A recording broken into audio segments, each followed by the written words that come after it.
Muraho neza mwese bakunzi ba Duhugurane Ikinyarwanda. Reka nizere ko mumeze neza aho muri hose. Ubushize duherukana mu kiganiro kijyanye n'insigamigani, aho nabagejeho insigamugani ya nta nzoga ya nzonnyo, aho twamenye aho yakomotse ndetse n'uwo yakomotseho. Rwose nabonye karabaryoshye ku buryo nibura mwamenya amateka ya nzonnyo. Uyu munsi rero nabateguriye ikiganiro kijyanye n'imigani y'imigenurano isobanuye neza, aho umuntu amenya igisobanuro cy'umugani, akamenya aho yawukoresha ndetse n'igihe yawukoresha. Iki ngiki nicyo tuba tugamije kugira ngo duhugurane kuri gakondo yacu, ku buryo umuntu amenya gukoresha amagambo aboneye, imvugo nziza, imvugo inoze, ku buryo umuntu aganira bya gihanga kandi akageza ikiganiro cyiza ku bo baganira. Ngaho rero tubahaye ikaze muri iki kiganiro, aho tugiye kugaruka ku migani 10 myiza isobanuye umuntu yakoresha mu buzima bwa buri munsi. Tubahaye ikaze. Umugani wa mbere uragira uti: amaguranka niyazitubya. Ngo amaguranka niyazitubya. Tugendeye ku magambo agize uyu mugani, ntabwo umuntu yahita amenya neza igisobanuro gihishe muri uyu mugani, kuko burya ngo kugura inka, niba tuvuze ngo amaguranka ni ikijya kugura inka, ariko si cyo bisobanura. Ahubwo amaguranka ni nk'igihe iyo umuntu atangiye kotsa imyaka ye cyangwa se akagurisha ibyo atunze, ahangaha abagana habi, ahangaha abagana umuruho, niko nabyita. Ngo amaguranka niyo yatubya. Niba utangiye kwaya ishyo ryawe ugasanga uriteje abaguzi, icyo gihe uba wototera kuba umworo aho kugira ngo ube umutunzi.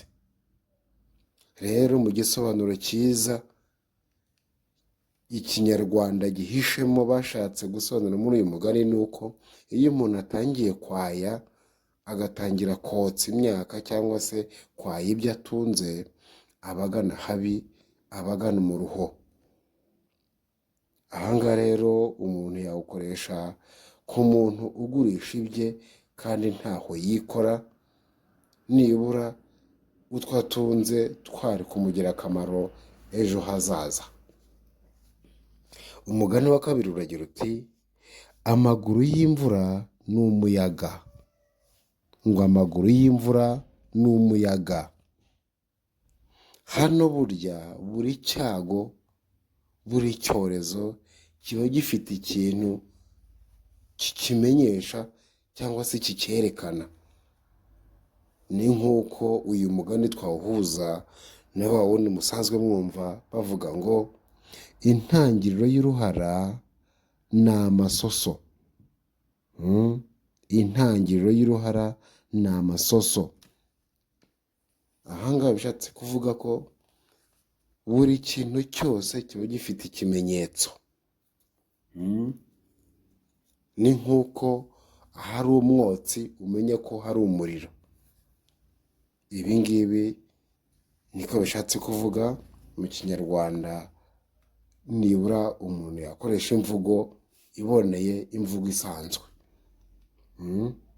Umugani wa gatatu uragira uti: amahanga abyara amahano. Amahanga abyara amahano. Uyu mugani w'amahanga abyara amahano twawuhuza n'uwo musanzwe muzi, nubwo waje kumenyerwa nk'imvugo isanzwe uvuga ngo amahanga arahanda. Kubera iki amahanga ahanda cyangwa se amahanga akabyara amahano? Buriya ni uko igihugu kigira umuco wacyo n'ikindi umuco wacyo. Ahangaha rero iyo umuntu agiye ahantu agatembera agakoyora ibyo ari byo byose asanze iyo ngiyo, akamiraza imico runaka y'iyo ngiyo atamenyereye iwabo, iki gihe hari igihe usanga aza yatahuka iwabo ugasanga baramuyobewe, ntibamenye uburyo yahindutse, ugasanga arica umuco umuranga ndetse n'ibindi byose byarahindutse.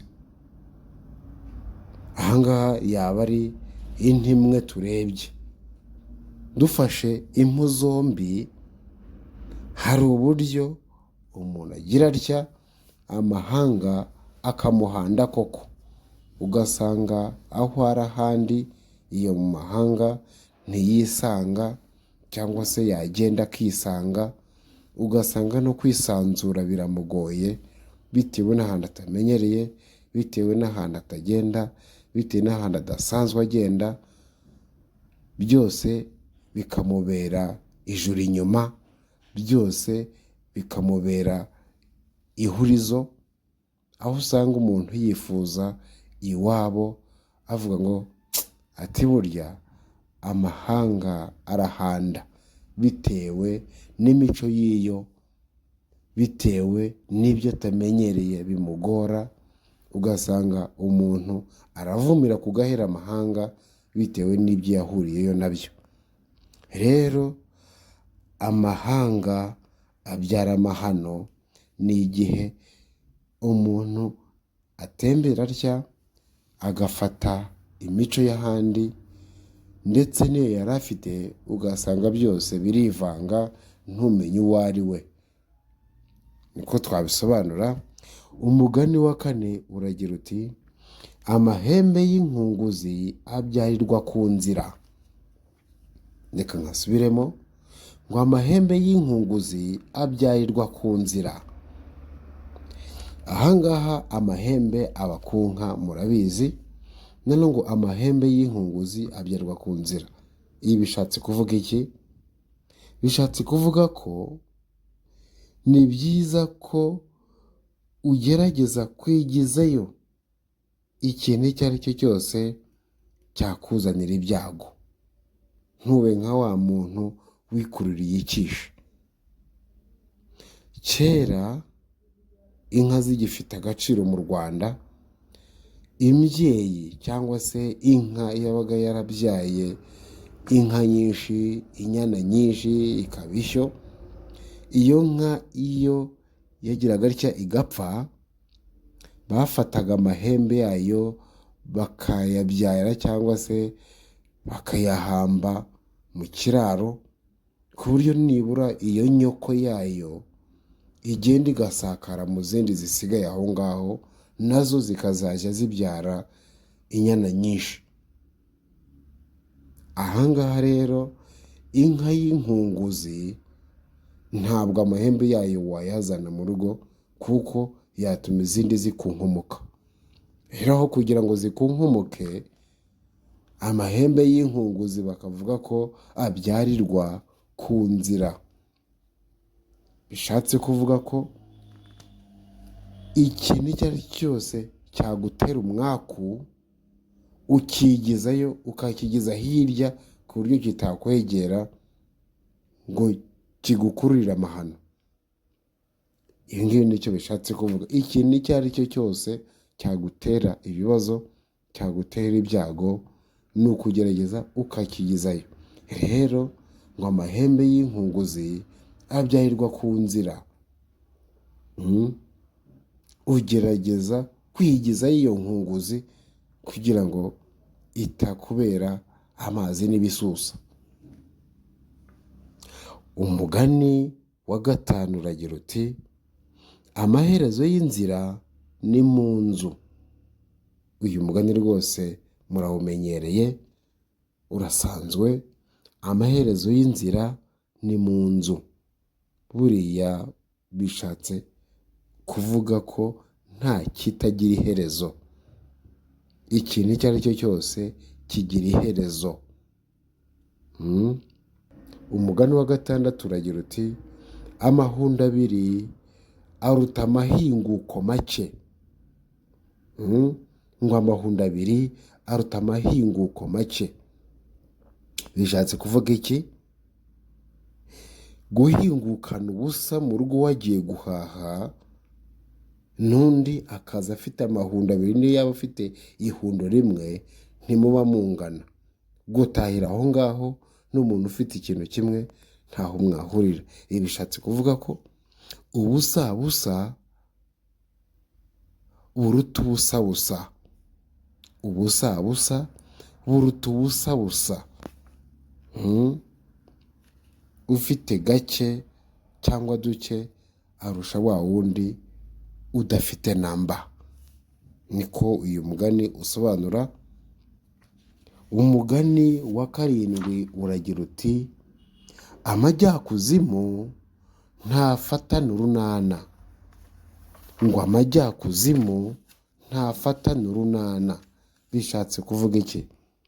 Hano ikuzimu murabizi ko ari hasi, ari iwacu wa twese, tuzikwa igihe twatashye cyangwa se igihe umwuka wadushizemo, ruhanga yaduhaye. Rero iki gihe iyo umuntu agiye ikuzimu cyangwa se atashye, ntajyana n'inshuti ye cyangwa se ajyane n'uwakunda. Oya, aragenda bakamuherekeza. Baba barira, baba batarira, nta muntu umukurikira mu mva. Rero buri muntu agira iherezo rye. Nicyo gisobanuro cy'uyu mugani. Buri muntu agira iherezo rye. Ngo amajyakuzimu ntafatana urunana. Umugani wa munani uragira uti amakuba y'innyo aza bwije. Ngo amakuba y'innyo aza bwije. Ibi bishatse kuvuga iki? Ni ryari innyo igira amakuba? Hari igihe mujya mwumva abana ati bugariye cyangwa se ati bwije ntagiye, hahandi umuntu ajya wenyine aho yituma atajyana n'abandi. Ubwo ni mu bwiherero murahumva, ugasanga aragira ubwoba bw'iki? Bw'ijoro. Bikamugiraho ikibazo cyo kugira ubwo bwoba bitewe n'uko yaba azi ko yahurira n'ikintu runaka atinya hanze. Rero bakavuga ngo babyendeyeho umugani ugira uti amakuba y'innyo aza bwije. Ahangaha niho ibyago biza igihe nta bufasha wabona ako kanya. Niba bwije nta muntu wabona waguherekeza, aho nari mvuze mu bwiherero, icyo gihe nta waguherekeza, nta wagira atya ngo araba kurebera icyagukanga. Ahangaha urabaga ukifasha. Rero niyo mpamvu bavuga ngo amakuba y'innyo aza bwije. Bishatse gusobanura ko ibyago biza igihe nta bufasha wabona.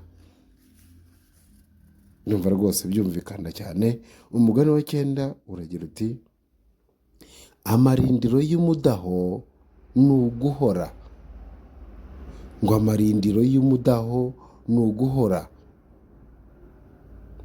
Kurindira uyu mudaho ngo uhore biba bishatse kuvuga iki? Uyu mugani ushatse gusobanura ko iyo umuntu yitonze akama ishashi, iyo umuntu yitonze akama ishashi, uyu mudaho niyo waba umudaho w'imboga cyangwa umudaho w'ibishyimbo, ntabwo wagira utya ngo uwukoreho ujye ufite umuro cyangwa se ujye ufite ubushyuhe bwinshi. Urawureka ugahora, ukabona gukoraho cyangwa se kugira icyo uvanaho. Ahangaha rero ngo amarindiro y'umudaho ni uguhora. Urawureka ukawurindira, ukabanza ugahora koko neza, maze rero ibyo wakwigize ibyo ari byo byose ukavanaho ibyo ufite, wa mudaho ugasigariraho. Rero bishatse kuvuga ko ni byiza gutegereza kandi witonze, ugakora icyo ushaka, ugakora icyo wateganije. Rero uyu mugani usobanura ko iyitonze ikama ishashi. Umugani wa 10 ari wo wa nyuma uragira uti: amaringanire arazirwa. Ngo amaringanire arazirwa. Ni ayahe maringanire? Mu buzima bwa muntu nta bantu baringanira. Imana yabaje imitima yacu ntiyayiringanije.